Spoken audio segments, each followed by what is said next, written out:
salah satu versinya datang ke saya, udahlah, tolong didiskusikan. Saya mau didiskusikan, cuma saya nggak mau kalau diskusinya mengarah pada saya harus minta maaf.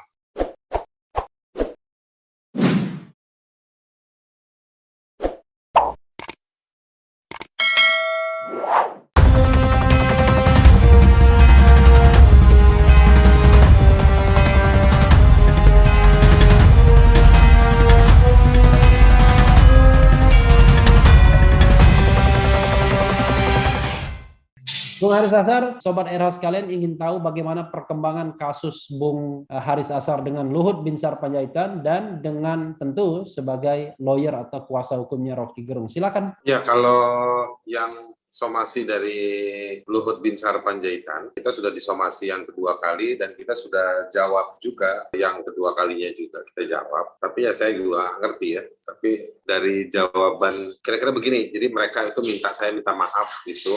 Dan saya minta maafnya, saya ngomong sendiri pakai video dan diupload di channel YouTube saya sendiri. Sebelum ke sana kan ada diminta penjelasan soal latar belakang atau semacam kayak niatnya.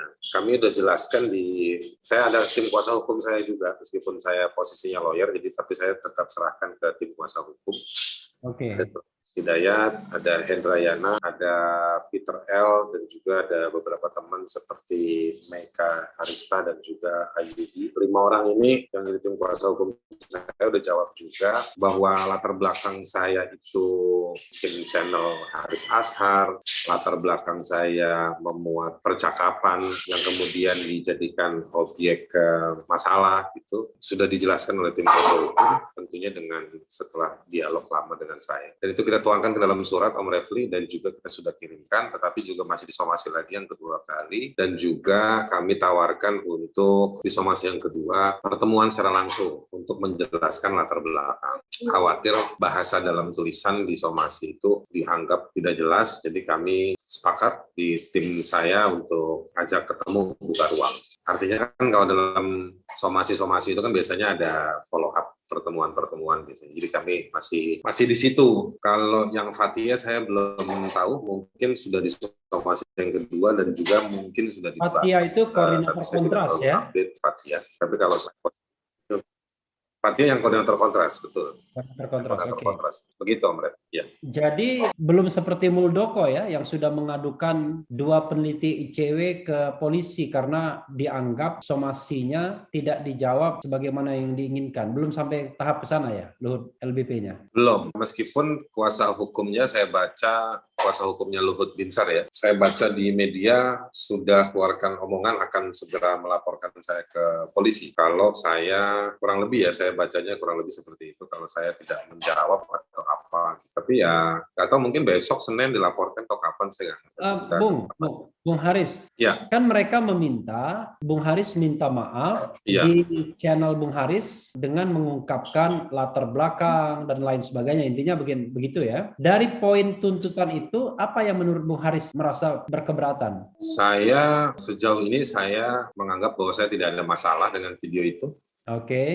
Ya, tidak melakukan pelanggaran atau perbuatan melawan hukum lah kira-kira begitu ya? Ya, saya nggak melakukan PMH lah ya, perbuatan melawan hukum, dan oleh karenanya saya belum terpikirkan untuk minta maaf. Karena juga kan saya dianggapnya ini, Om Refli ya, dianggapnya membuat fitnah atau apa, menyebarkan berita bohong. Pokoknya mirip-mirip seperti itu. Tapi buat saya nggak. Pasalnya kan pasal fitnah, pencemaran nama baik, KUHP 310, kemudian ITE, pasal 728 lah mungkin ya. Kemudian Undang-Undang 1/1946 tentang peraturan hukum pidana. Kira-kira begitu kan biasanya? Ya, biasanya begitu. Om Refli kan ada pengalaman.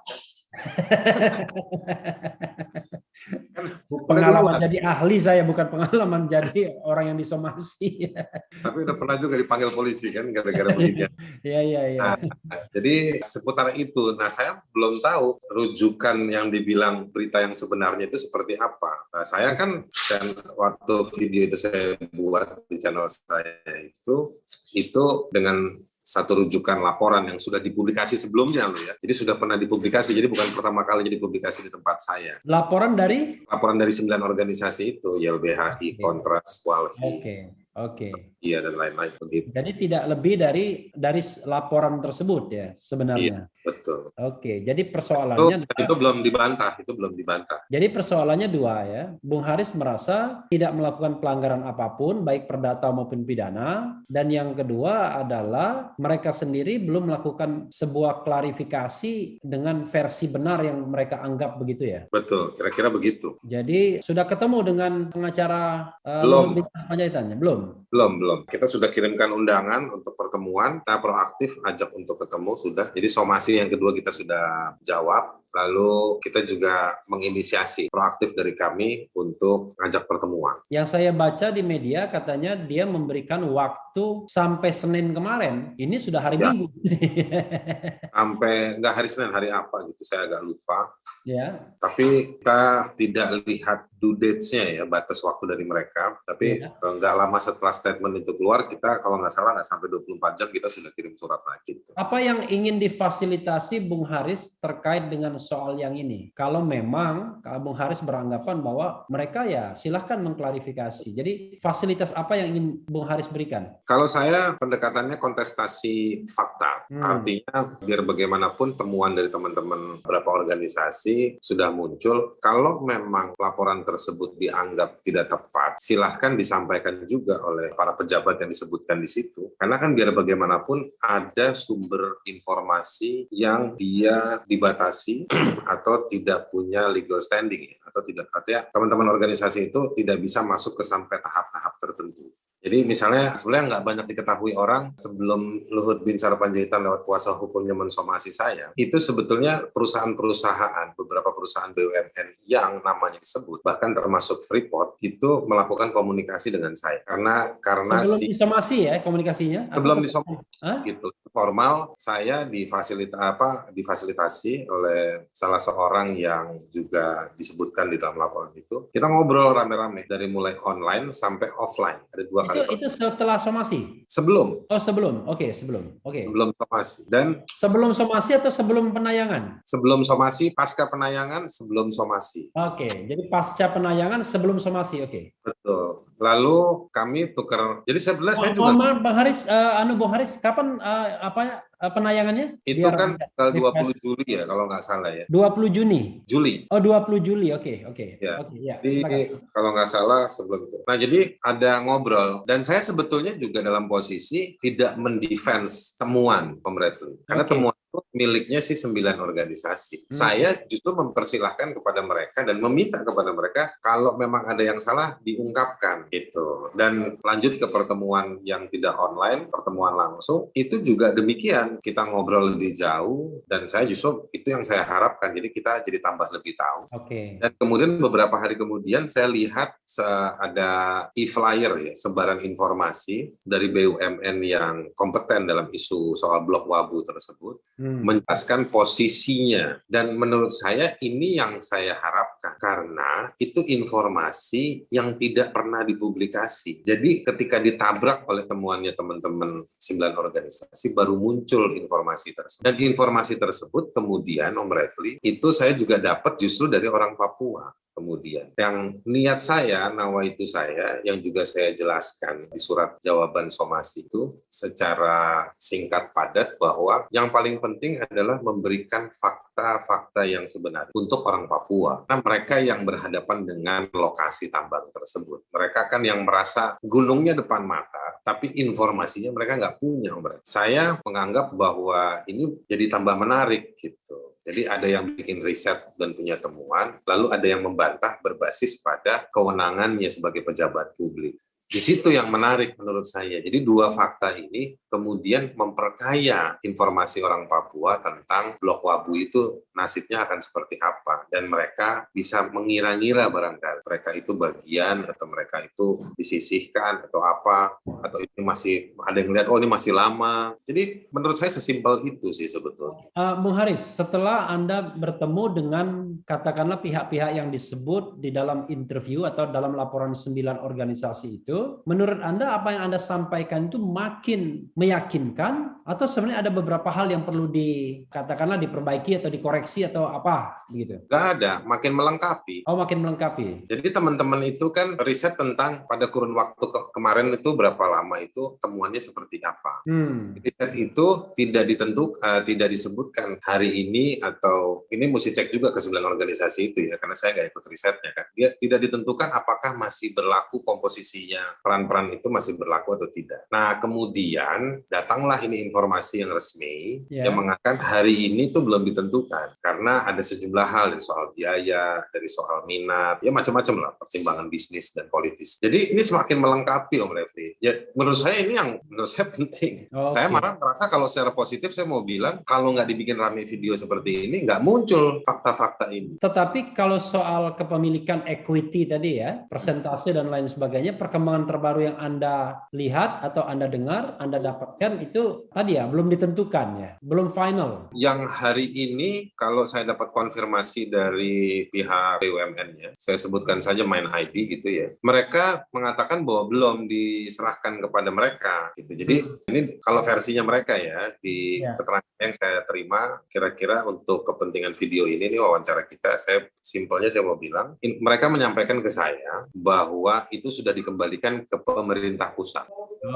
Blok Wabu itu diserahkan kepada pemerintah pusat.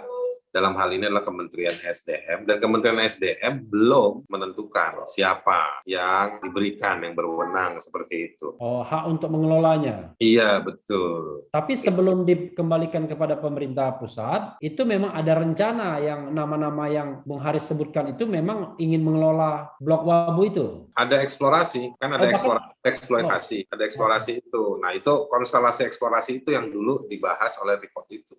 Oke, jadi kalau untuk eksplorasi, jelas bahwa memang apa yang disampaikan Bung Haris dan Koordinator Kontras Fathia, ya itulah kondisinya begitu ya, dalam tahap eksplorasi. Di video saya ya, jadi saya tanya ke Fathia yang mewakili teman-teman 9 organisasi. Bung dan Haris juga teman Walhi waktu itu di video. Bung Haris, ada lagi nggak yang mau disampaikan? Karena saya tahu Bung Haris kan waktunya sampai hanya jam 4. Ya. Sementara sih soal yang somasi dari Pak Luhut, itu aja sih sementara ya. Oke ya, itu ya. Jadi Bung Haris bersifat menunggu artinya ya. Kan enggak juga, kami sudah menawarkan juga satu konsep karena kan kita juga punya logik historinya kan. Jadi saya menjelaskan itu karena saya juga berharap banyak orang yang belakangan datang ke saya, salah satu versinya datang ke saya, udahlah tolong didiskusikan. Saya mau didiskusikan, cuman saya nggak mau kalau diskusinya mengarah pada saya harus minta maaf. Saya maunya diskusinya adalah mencari yang terbaik. Oke, jadi perkara kemudian mereka mau misalnya minta ruang di podcast atau YouTube-nya Bung Haris Azhar ya, itu kan soal kewajiban aja ya untuk memberikan katakanlah semacam hak jawab begitu ya. Saya berharap, saya janji nggak di AdSense lah kalau dia Pak Binsarnya, Pak Luhut mau. Saya nggak ngambil untung kok. Kayak saya dituduh mau naikin subscriber, mau naikin apa enggak lah. Oke. Ya kalaupun tidak mau ya di channel Refli Harun boleh juga kan? Boleh, biar dia bisa jumpa lagi kan. Jumpa lagi. Ini channel semua umat ya.